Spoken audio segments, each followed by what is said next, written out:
I didn't film it, but I just fell arse over head. I tripped on this freaking thing. I didn't realise, but I've taken a chunk out of my knee.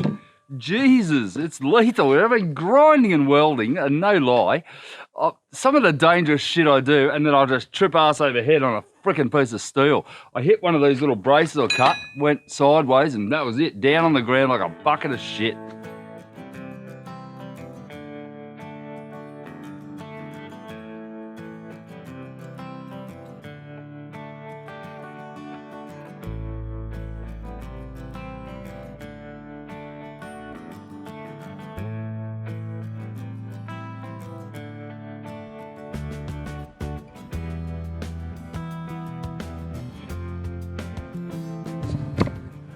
Hey guys, probably about the windiest weekend of this year. Honestly, it is howling. It is a winter, what we call a polar blast here in Australia, where the wind comes up from the south, from Antarctica, and freaking we are freezing.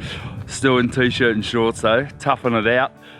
This weekend, I've got a wind mic, so I'm hoping I'm not losing you in the wind here, but this weekend I'm going to dedicate a bit of time to doing some prep work on this deck mould.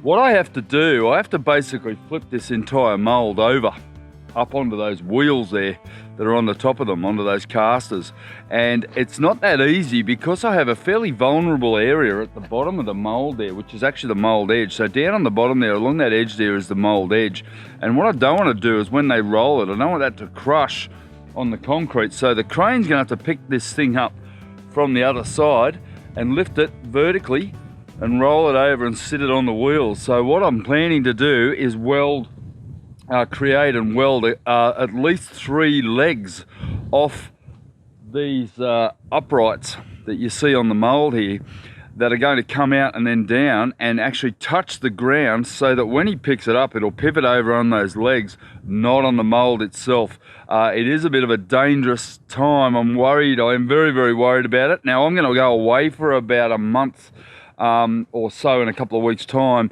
so I figure when I come back I'm going to have about a couple of weeks or so before I want to flip this over. I want to start working on this, because what's going on in there and what's going on here are 2 totally separate entities. Alright, so to flip this thing over, you can see here there's a lot of damage along the outside of this mould here, and I suspect that a lot of this has happened either in transport or in storage in the factory where forklifts picked it up. I've got it sitting on big truck wheels at the moment on tyres, so hopefully it's not damaged when I get underneath, and you know, whatever damage there is I can repair it, but I don't want to add more repairs to an already big job. So my plan is to use some of this stuff, these I-beams that I have left laying over from the mould itself, and weld that to that there, and then have a second one come down and make this pivot point, which as you can see down here, well, that will enable the thing to roll over on the bottom of these steel braces rather than on the actual mould edge itself. I think it's a good plan, and I've got about 3 or 4 beautiful little blue wrens running around here at the moment.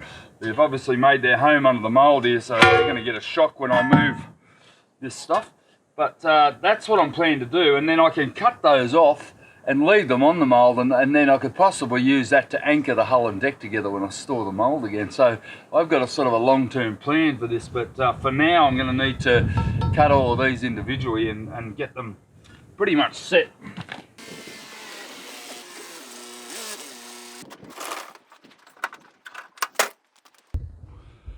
Right, we haven't seen this thing for a while, have we? Sort of anticipated using it before now, but right up under here I have a stash of steel I-beams that I've been saving just for this. So don't ever throw anything out. If you can store it, store it. I mean, I'm obviously lucky I've got a pretty big site here, but I am taking up a lot of room on this industrial site to get this project done. But you know, storing stuff like this, if you go and throw that away, there's a guarantee you're going to have to go and buy it again. There's nothing wrong with it. It's a bit rusty, it's got scale all over. It doesn't really matter for the purpose I'm going to be using it for. So I'm going to put that in my truck, take it up there, get it cut, make these 3 legs, and then that job will be out of the way and I can go on holidays and relax. Oh, long lost memory being working in under here. That's nearly 2 years ago. I was in there grinding away, and 18 months ago I'm doing these new frames and everything, and that's the beauty of this project, is I get to do something different every day. And I know guys have said to me, God, the laminating, how do you do it? Thing is, I wasn't doing laminating every day. It looks like I was on the videos, but I actually wasn't. I've done steel, I've done the build of this, I've been able to work amongst it as well. And that's the flexibility of what I'm trying to achieve here. And yes, the boat build's impacted on my work, and my work's impacted on the boat build, but mate, I'm never fucking bored.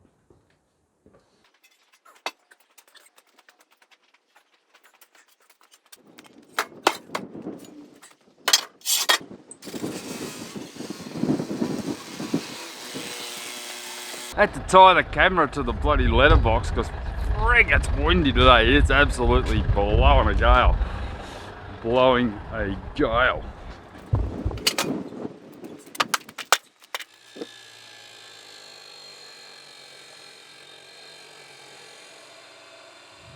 Alright, so the plan is to intersect these two I-beams, and a good way to do that is to cut the wings off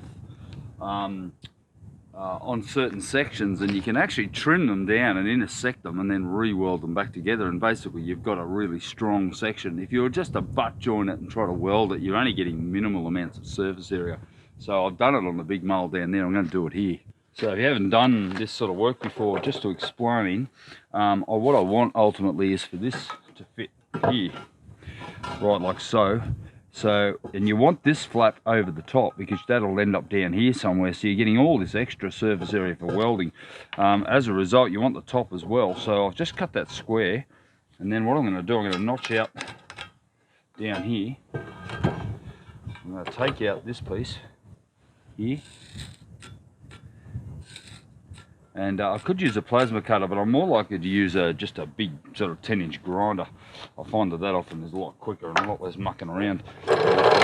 That's my plan, and then I'm going to have to take out a subsequent piece on this piece as well to make sure that that it all intersects. But I'm going to work on it. Firstly, I'll cut this piece out down to here, and then I'll remove this piece here, and I'll have the same deal. Mate, it is blowing, no lie, 50 bastards today. It is a beast of a day. We've had 3 days of this, and I'm we're over it.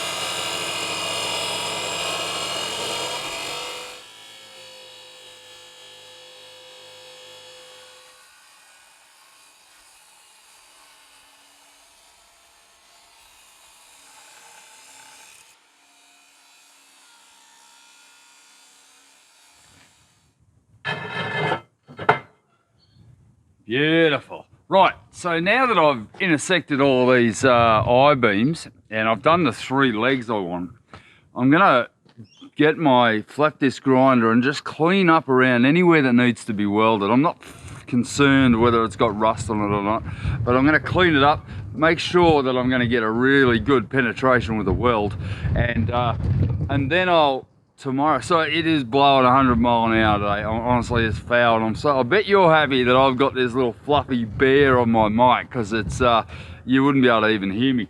But once I've done these, I'm going to then take them down to the mould and work out the leg height. So those big long legs, these big guys, they're going to have to be cut. Now this one here, I know, is around about this long, and it depends on where on the mould it is, but I want them all around the same length. And the reason why is I have another use for this stanchion or arm or leg or brace or whatever you want to call it, is that I need that part to actually hang the new tent off.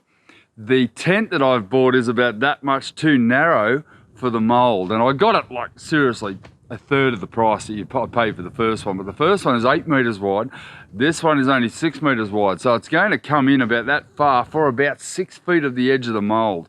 Luckily, as the mould curves out, the tent's going to go straight along the top of it. I'm just going to put some tarps, hang them off it. It was worth saving $4 grand just to have that ability to be able to do that, but I need something to support the center point of the the tent frame on, and that's where these are going to come into place. I'm going to have to do the same thing of these on the other side, so that essentially not only is it like going to come out like that off the mold, it's also going to hook back in with the tent line across the top. It also needs to be removable so that when I go to demold it, I can pull the mold straight up. So there's a lot to think about. I'm pretty much never stop thinking, but I love working with steel. It is destructive, it's creative, it's awesome fun. It's like big boys fun. There's one thing I love about welding I-beams is that it's not that hard to get them straight. Always use the right tools, guys. I use like these magnetic 90 degrees. I'm not really sure what you call them in real life. And then I can check for square using my big steel square, and it's not that hard to get it right because you're already dealing with 90-degree angles.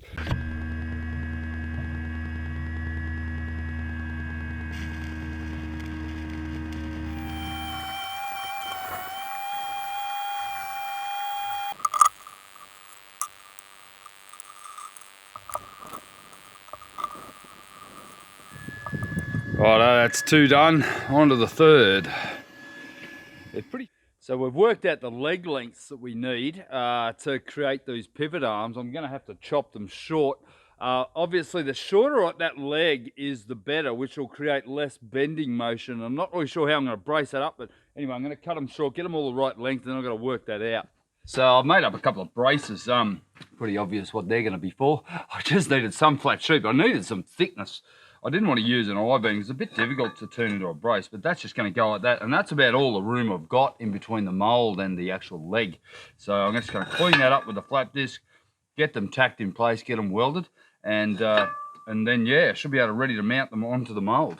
Getting to the blood, sweat, and swearing and tears. I've just had a good swear. Haven't sweated today, but, oh, just went down like a bucket of shit. I've walked out of the factory with my grinder and just caught my boot on a bit of steel that I left laying around here, and honestly, down, bang, face first into the concrete.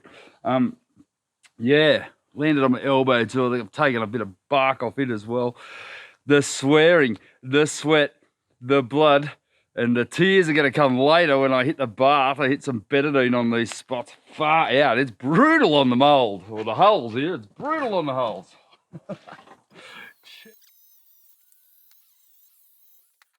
Okay, we're in a pretty severe drought here in New South Wales, Australia, and well, the whole country is, in fact. And you know, I haven't seen rain for 8 months.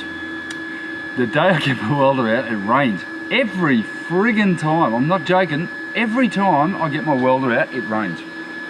It's uncanny. But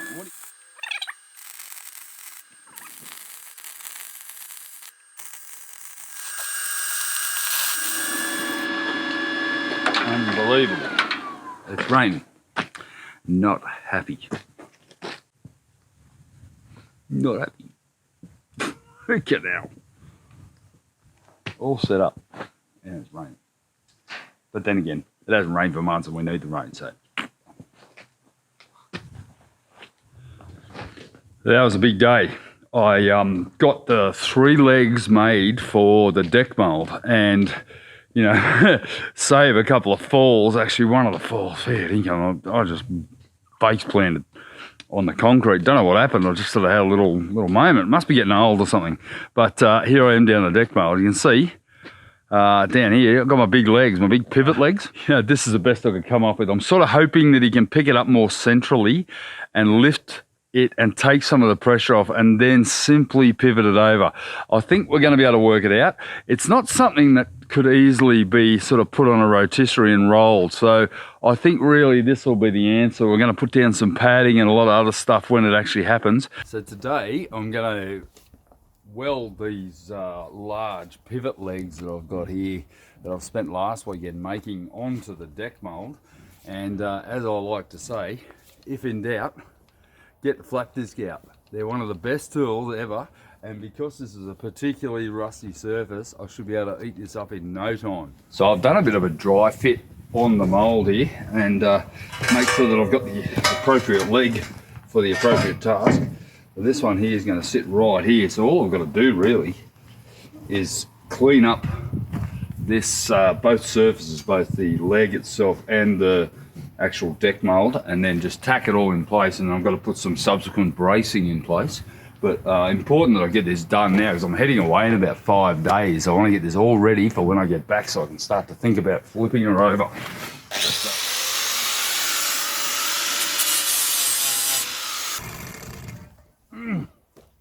These have got a bit of weight in them, these guys.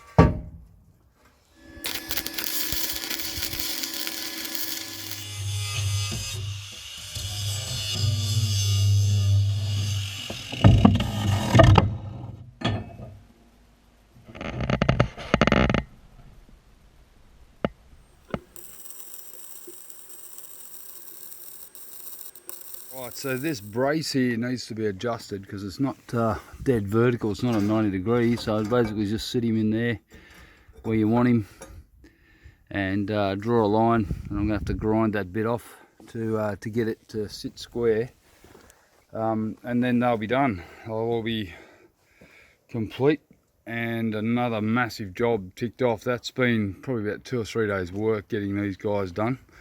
But they're now in. I may consider sort of bracing between them.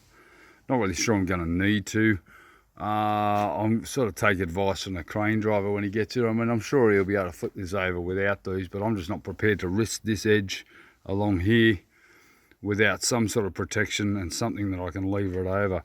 Now, I do have another issue down here where the sugar scoop back step starts there. Now that piece of moulding there, I do not want to get that damaged, so got to be pretty careful. I'll probably pad that up with a whole heap of I don't know, bubble wrap foam or something, just to in case it sits down and touches down on there as we roll this whole thing. Imagine this is going to have to roll all the way over. Basically it's going to go like this, and it's you know, 6 tons. Yeah, it's just like flipping a big pancake really, and I'm sure he's done it before, but I'm paranoid about it. So they're done, they're in line now. As I said, the one down the end there isn't, but I'm sure we can chock that and get it to work as a lever as much as we need it to before these two take over, and hopefully the crane's taking all the work. But yep, all good. And yeah, hope you enjoyed that little episode. Don't forget to give this a like, and please subscribe it. And I've said it before, if you can share this out to a young guy that you know, or a young girl that you know, try to get them interested. I know they're probably not going to want to watch it, but you know, as they get older, we all tend to get interested in projects like these because we wonder what we can do, and anything's possible. You know, I'm into this, I'm so into it, and I've had the best fun. You know, I don't care if it takes 100,000 hours to build it. I'm captivated by the process. I'm captivated by the skills that I'm gaining and the ones that I'm using that I've already had. You know, at the end of the day, it's all about building the skills. Whether or not you go to your grave with them or not is your issue. You know, you're better off to share them on if you can, and I'm sharing them on, and that's what this channel is all about. Thanks, guys.